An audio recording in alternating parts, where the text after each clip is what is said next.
ನಮಸ್ಕಾರ ವೀಕ್ಷಕರೇ, ಮಯೂರ ಟಿವಿಗೆ ಸ್ವಾಗತ. ವಿಷಯ ವಿನೂತನ ವಿಶ್ಲೇಷಣೆ, ವಿಭಿನ್ನ ಸುದ್ದಿಯ ಒಳನೋಟ. ಇದು ಸುದ್ದಿ ವಿಶೇಷ. ನಾನು ನಿಶ್ಚಿತ ಕೆಂಪೇಗೌಡ. ಈ ದೇಶ ಕಂಡ ಧೀಮಂತ ರಾಜಕಾರಣಿ ಎಲ್.ಕೆ. ಅಡ್ವಾಣಿ ಅವರ ಆರೋಗ್ಯ ಸರಿ ಇಲ್ಲ ಅಂತ ಆಗಾಗ ಸುದ್ದಿಗಳು ಬರ್ತಲೇ ಇರುತ್ತೆ. ಆ ಸುದ್ದಿಯ ಹಿಂದೆನೆ ಅಡ್ವಾಣಿ ಸಾಹೇಬ್ರು ಆಸ್ಪತ್ರೆಯಿಂದ ಎದ್ದು ಹಿಂದಿನಂತೆ ಲವಲವಿಕೆಯಿಂದ ಓಡಾಡ್ತಾ ಬರ್ತಾರೆ. ಅದೇನೇ ಆಗಲಿ, ಅಡ್ವಾಣಿಯವರು ಬಿಜೆಪಿ ಪಾಲಿನ ಭೀಷ್ಮ.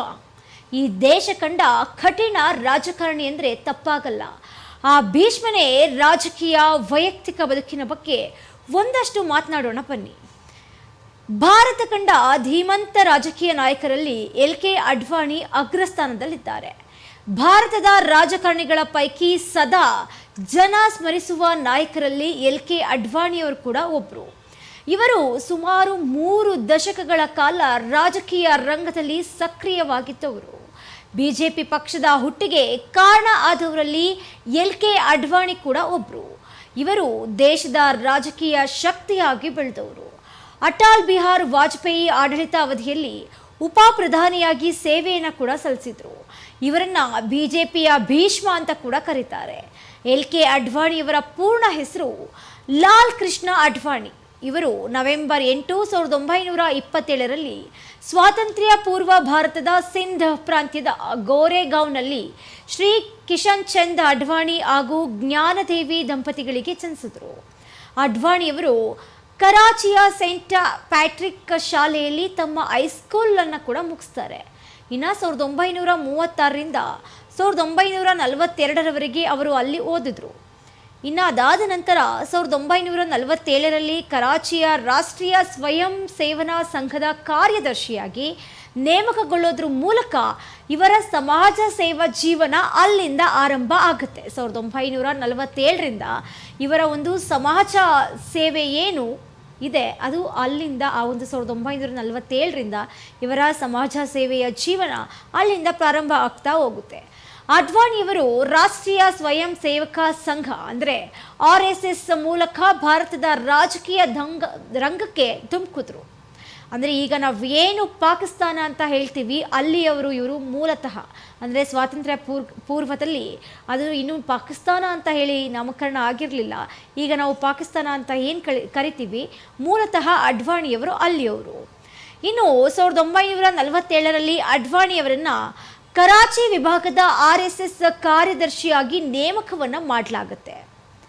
ಇವರ ಒಂದು ಸಮಾಜ ಸೇವೆ ಏನಿದೆ ಅದು ತುಂಬ ಇದೆ. ಇವರು ಕೊಟ್ಟಿರುವಂತಹ ಒಂದಷ್ಟು ಸಮಾಜ ಸೇವೆ ನಮ್ಮ ಭಾರತಕ್ಕೆ ತುಂಬ ಅಪಾರವಾದದ್ದು. ಅಷ್ಟಿಲ್ಲದೆ ಇವರನ್ನು ಬಿಜೆಪಿಯಲ್ಲಿ ಭೀಷ್ಮ ಅಂತ ಕರೆಯಲ್ಲ. ತುಂಬ ಅನುಭವ ಉಳ್ಳಂತಹ ರಾಜಕಾರಣಿ, ಹಿರಿಯ ರಾಜಕಾರಣಿ ಅಂದರೆ ಅದು ಅಡ್ವಾಣಿಯವರು. ಇವರ ಒಂದು ಸಮಾಜ ಸೇವೆ ಯಾವ ರೀತಿಯಾಗಿರುತ್ತೆ, ಎಲ್ಲಿಂದ ಪ್ರಾರಂಭ ಆಗುತ್ತೆ ಅಂತ ನೋಡ್ತಾ ಹೋಗೋದಾದರೆ 1947ರಲ್ಲೇ ಅಡ್ವಾಣಿಯವರನ್ನು ಕರಾಚಿ ವಿಭಾಗದಲ್ಲಿ RSS ಕಾರ್ಯದರ್ಶಿಯಾಗಿ ನೇಮಕವನ್ನು ಮಾಡಲಾಗುತ್ತೆ. ಇನ್ನು 1951ರಲ್ಲಿ ಭಾರತೀಯ ಜನಸಂಘದ ಸದಸ್ಯರಾಗಿ ಆಯ್ಕೆ ಕೂಡ ಆಗ್ತಾರೆ. ಶ್ಯಾಮ್ ಪ್ರಸಾದ್ ಮುಖರ್ಜಿಯವರು ಭಾರತೀಯ ಜನಸಂಘವನ್ನು ಸ್ಥಾಪಿಸಿದಂಥವರು. ಇನ್ನು 1966ರಿಂದ 67ರವರೆಗೆ ಭಾರತೀಯ ಜನಸಂಘದ ನಾಯಕರಾಗಿದ್ದರು ಇವರು. ಇನ್ನು 1970ರಿಂದ 76ರವರೆಗೆ ಅಡ್ವಾಣಿ ಅವರು ದೆಹಲಿ ರಾಜ್ಯಸಭೆಯ ಸದಸ್ಯರಾಗಿದ್ದರು. ಇನ್ನು 1973ರಲ್ಲಿ ಭಾರತೀಯ ಜನಸಂಘದ ಅಧ್ಯಕ್ಷರಾಗಿ ಆಯ್ಕೆ ಆಯ್ತಾರೆ. ಅಂದರೆ ಸದಸ್ಯರಾಗಿದ್ದಂಥವರು 1973ರಲ್ಲಿ ಅಧ್ಯಕ್ಷರಾಗಿ ಆಯ್ಕೆ ಆಗೋಗ್ತಾರೆ. ನಂತರ ಅವರು 1976ರಿಂದ 1982ರ ಅವಧಿಗೆ ಗುಜರಾತ್ನಿಂದ ರಾಜ್ಯಸಭೆಯ ಸದಸ್ಯರು ಕೂಡ ಆಗ್ತಾರೆ. 1977ರಲ್ಲಿ ಜನಸಂಘ ತನ್ನ ಕಾರ್ಯವನ್ನು ನಿಲ್ಲಿಸ್ಬಿಡುತ್ತೆ. ನಂತರ ಅಡ್ವಾಣಿಯವರ ಅಟಲ್ ಬಿಹಾರಿ ವಾಜಪೇಯಿ ಅವರೊಂದಿಗೆ ಜನತಾ ಪಕ್ಷಕ್ಕೆ ಸೇರ್ಕೋತಾರೆ. ಯಾವಾಗ ಜನಸಂಘ ತನ್ನ ಕಾರ್ಯವನ್ನು ನಿಲ್ಲಿಸ್ಬಿಡುತ್ತೆ, ಅದಾದ ನಂತರ ಇವರೇನು ಮಾಡ್ತಾರೆ ಅಂತ ಹೇಳಿದ್ರೆ ಅಟಲ್ ಬಿಹಾರಿ ವಾಜಪೇಯಿ ಅವರ ಜೊತೆ ಜನತಾ ಪಕ್ಷಕ್ಕೆ ಸೇರ್ಕೋತಾರೆ. ಜನಸಂಘ ನಿಂತೋದಾಗ ಒಂದು ಸಂಘವನ್ನು ಬಿಟ್ಟು ಜನತಾ ಪಕ್ಷಕ್ಕೆ ಇವರು ಸೇರ್ಪಡೆಗೊಳ್ತಾರೆ 1977ರ ನಂತರ. ಇನ್ನು 1977ರಲ್ಲಿ ಜನತಾ ಪಕ್ಷ ಲೋಕಸಭಾ ಚುನಾವಣೆಯಲ್ಲಿ ಗೆಲುವನ್ನು ಸಾಧಿಸ್ಬಿಡುತ್ತೆ. ಆಗ ಮೊರಾರ್ಜಿ ದೇಸಾಯಿ ಭಾರತದ ನೂತನ ಪ್ರಧಾನಮಂತ್ರಿಯಾಗಿ ಆಯ್ಕೆ ಕೂಡ ಆಗ್ತಾರೆ. ಜನವರಿ 1980ರಿಂದ ಏಪ್ರಿಲ್ 1980ರವರೆಗೆ ರಾಜ್ಯಸಭೆಯಲ್ಲಿ ವಿರೋಧ ಪಕ್ಷದ ನಾಯಕರಾಗಿದ್ದರು ಅಡ್ವಾಣಿ. ಕೆ ಅಡ್ವಾಣಿಯವರು 1980ರಲ್ಲಿ ಭಾರತೀಯ ಜನತಾ ಪಕ್ಷದ ಪ್ರಧಾನ ಕಾರ್ಯದರ್ಶಿಯಾಗಿ ಆಯ್ಕೆ ಆಗ್ತಾರೆ ಮತ್ತು 1986ರವರೆಗೆ ಆ ಸ್ಥಾನದಲ್ಲೇ ಮುಂದುವರಿತಾರೆ ಕೂಡ ಹೌದು. ಇದರೆಲ್ಲರ ಜೊತೆಗೆ 1986ರಲ್ಲಿ ಅವರು ಭಾರತೀಯ ಜನತಾ ಪಕ್ಷದ ಅಧ್ಯಕ್ಷರಾದರು ಮತ್ತು 1991ರವರೆಗೆ ಆ ಹುದ್ದೆಯಲ್ಲೇ ಇದ್ದರು. 1988ರಲ್ಲಿ ಅವರು 4ನೇ ಅವಧಿಗೆ ರಾಜ್ಯಸಭೆಯ ಸದಸ್ಯರಾಗಿ ಮರು ಆಯ್ಕೆಯನ್ನು ಆಗ್ತಾರೆ. 1989ರಲ್ಲಿ 9ನೇ ಲೋಕಸಭೆಯ ಸದಸ್ಯರಾಗಿ ಆಯ್ಕೆ ಕೂಡ ಆಗ್ತಾರೆ ಅಡ್ವಾಣಿ.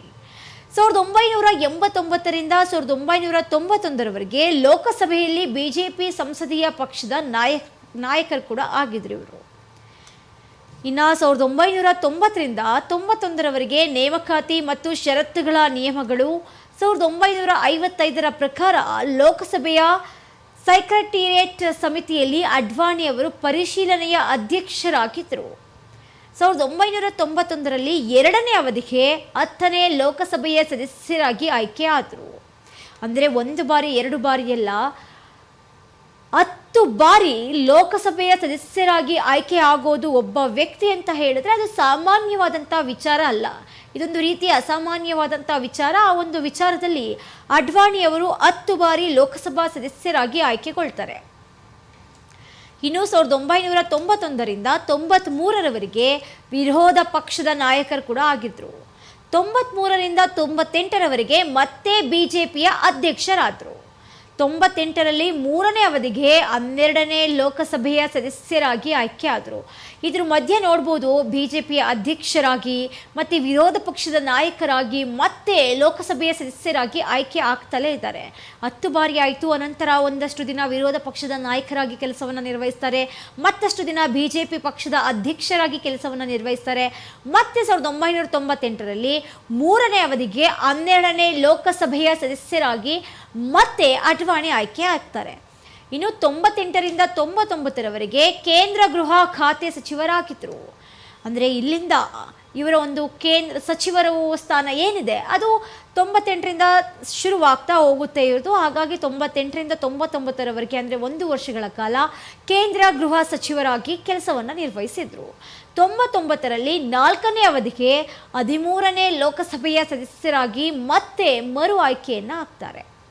ಇನ್ನು ಅಕ್ಟೋಬರ್ 1999ರಿಂದ ಮೇ 2004ರವರೆಗೆ ಕೇಂದ್ರ ಗೃಹ ಖಾತೆ ಸಚಿವರು ಕೂಡ ಆಗಿದ್ದರು. ಜೂನ್ 29, 2002ರಿಂದ ಮೇ 2004ರವರೆಗೆ ಉಪ ಪ್ರಧಾನಿಯಾಗಿದ್ದರು. ಅಂದರೆ 2002ರಿಂದ 2004 ಅಂದರೆ 2 ವರ್ಷಗಳ ಕಾಲ ಅಡ್ವಾಣಿಯವರು ಉಪ ಪ್ರಧಾನಿಯಾಗಿ ಸೇವೆಯನ್ನು ಸಲ್ಲಿಸಿದ್ರು ನಮ್ಮ ದೇಶಕ್ಕೆ.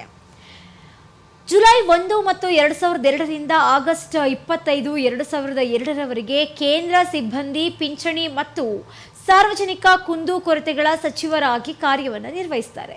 2004ರಲ್ಲಿ 14ನೇ ಲೋಕಸಭೆಯಲ್ಲಿ 5ನೇ ಅವಧಿಗೆ ಮತ್ತೆ ಮರು ಆಯ್ಕೆ ಆಗ್ತಾರೆ. ವಿರೋಧ ಪಕ್ಷದ ನಾಯಕರು ಕೂಡ ಆಗ್ತಾರೆ. ಆಗಸ್ಟ್ 5, 2006ರಿಂದ ಮೇ 2009ರವರೆಗೆ ಅವರು ಗೃಹ ವ್ಯವಹಾರಗಳ ಸಮಿತಿಯ ಸದಸ್ಯರಾಗಿ ನೇಮಕಗೊಳ್ತಾರೆ. ಇನ್ನು 2009ರಲ್ಲಿ 15ನೇ ಲೋಕಸಭೆಗೆ 6ನೇ ಅವಧಿಗೆ ಮತ್ತೆ ಮರು ಆಯ್ಕೆ ಆಗ್ತಾರೆ.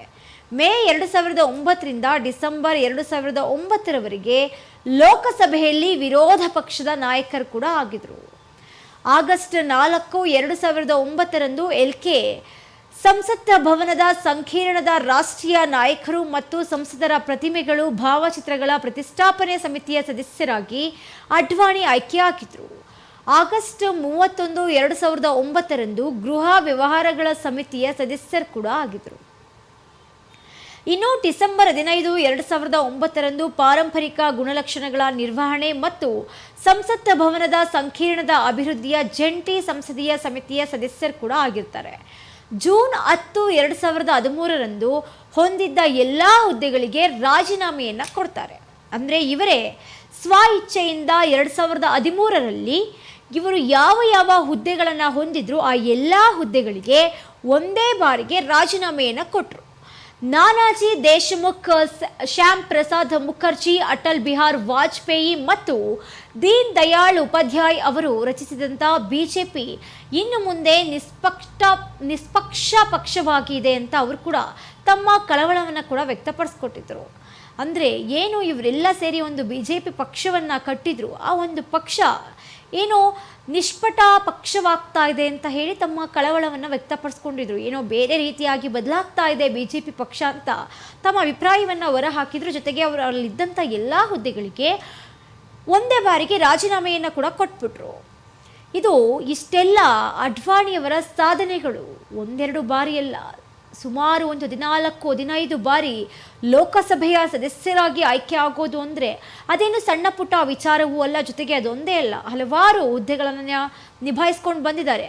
ಸಲೀಸು ಅನ್ನೋ ರೀತಿಯಲ್ಲಿ ಆ ಹುದ್ದೆಗಳನ್ನೆಲ್ಲ ನಿಭಾಯಿಸ್ಕೊಂಡು ಅವರಲ್ಲಿದ್ದಂತಹ ಒಂದು ರಾಜಕೀಯ ನಿಪುಣತೆ ಏನಿದೆ ಅದೆಲ್ಲವನ್ನು ಬಳಸ್ಕೊಂಡು ಅಷ್ಟೆಲ್ಲ ಹುದ್ದೆಗಳನ್ನು ನಿಭಾಯಿಸ್ಕೊಂಡು ಬಂದಿದ್ದಾರೆ. ಇನ್ನು ಲಾಲ್ ಕೃಷ್ಣ ಅಡ್ವಾಣಿಯವರಿಗೆ ಭಾರತೀಯ ಸಂಸದೀಯ ಗುಂಪು 1999ರಲ್ಲಿ ಅತ್ಯುತ್ತಮ ಸಂಸದೀಯ ಪ್ರಶಸ್ತಿಯನ್ನು ಕೂಡ ನೀಡಿತ್ತು. ಹೀಗಾಗಿ ಇಷ್ಟೆಲ್ಲ ಮಾಡಿರುವಂಥ ಅಡ್ವಾಣಿಯವರೇನಿದ್ದಾರೆ, ಹಾಗಾಗಿ ಅವರ ಒಂದು ಸಾಧನೆಗಳಿದೆಯಲ್ಲ ಅದು ನಿಜಕ್ಕೂ ಯಾವಾಗಲೂ ಸ್ಮರಿಸುವಂತಹ ಸಾಧನೆಗಳದು. ಜೊತೆಗೆ ಉಪ ಪ್ರಧಾನಿಯಾಗಿ ಕೂಡ ಸೇವೆಯನ್ನು ಸಲ್ಲಿಸಿದ್ದಾರೆ. ಈಗ 100ರ ವಸಂತಕ್ಕೆ ಹತ್ತಿರವಾಗಿರುವಂಥ ಲಾಲ್ ಕೃಷ್ಣ ಅಡ್ವಾಣಿಯವರಿಗೆ ಪ್ರಧಾನಮಂತ್ರಿಯ ಪಟ್ಟ ಅಂತೂ ಸಿಗಲೇ ಇಲ್ಲ. ಇದೊಂದು ಬೇಜಾರಿನ ವಿಷಯ. ಅಷ್ಟೆಲ್ಲ ರಾಜಕೀಯದಲ್ಲಿ ನಿಪುಣತೆ ಇರುವಂತಹ ವ್ಯಕ್ತಿಗೆ, ಅಷ್ಟೆಲ್ಲ ರಾಜಕೀಯ ಜೀವನದಲ್ಲಿ ತೊಡಗಿಸಿಕೊಂಡಿರುವಂಥ ವ್ಯಕ್ತಿಗೆ, ಉಪ ಪ್ರಧಾನಿಯಾಗಿದ್ದಂಥ ವ್ಯಕ್ತಿಗೆ ಪ್ರಧಾನಮಂತ್ರಿ ಆಗುವಂಥ ಪಟ್ಟ ಅಂತೂ ಸಿಗಲೇ ಇಲ್ಲ. ಆದರೆ ಈ ವರ್ಷ ಅಂದರೆ 2024ರಲ್ಲಿ ಭಾರತ ರತ್ನ ಪ್ರಶಸ್ತಿ ಸಿಕ್ತವ್ರಿಗೆ. ನಮ್ಮ ದೇಶದ ಅತ್ಯಂತ ಹಿರಿಯ ರಾಜಕಾರಣಿ 100ರನ್ನು ಅಂದರೆ 100 ವರ್ಷವನ್ನು ಕೂಡ ತುಂಬಿಸ್ಲಿ, ಅವರ ಅನುಭವವನ್ನು ಇಂದಿನ ಪೀಳಿಗೆಗೆ ಕೂಡ ಧಾರೆಯನ್ನು ಎರೀಲಿ ಅಂತ ನಾವು ಕೂಡ ಆಶಿಸ್ತಾ ಈ ಸಂಚಿಕೆಯನ್ನು ಮುಗಿಸ್ತಾ ಇದ್ದೀವಿ. ಮತ್ತೆ ಮತ್ತೊಂದು ಸಂಚಿಕೆಯಲ್ಲಿ ಮತ್ತೊಂದು ವಿಶೇಷವಾದಂಥ ವಿಷಯದೊಂದಿಗೆ ನಾನು ನಿಮ್ಮನ್ನು ಭೇಟಿಯಾಗ್ತೀನಿ. ನಮಸ್ಕಾರ.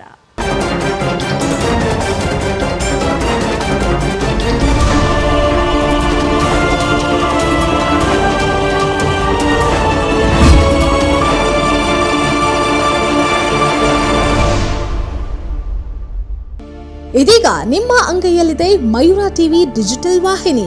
ಹೆಚ್ಚಿನ ವಿಶೇಷತೆಗಳಿಗಾಗಿ ಸಬ್ಸ್ಕ್ರೈಬ್ ಮಾಡಿ, ಶೇರ್, ಲೈಕ್, ಕಮೆಂಟ್ ಹಾಗೆ ಫಾಲೋ ಮಾಡೋದ್ರ ಮೂಲಕ ಪ್ರೀತಿ ಹಾಗೂ ಪ್ರೋತ್ಸಾಹ ನೀಡಿ.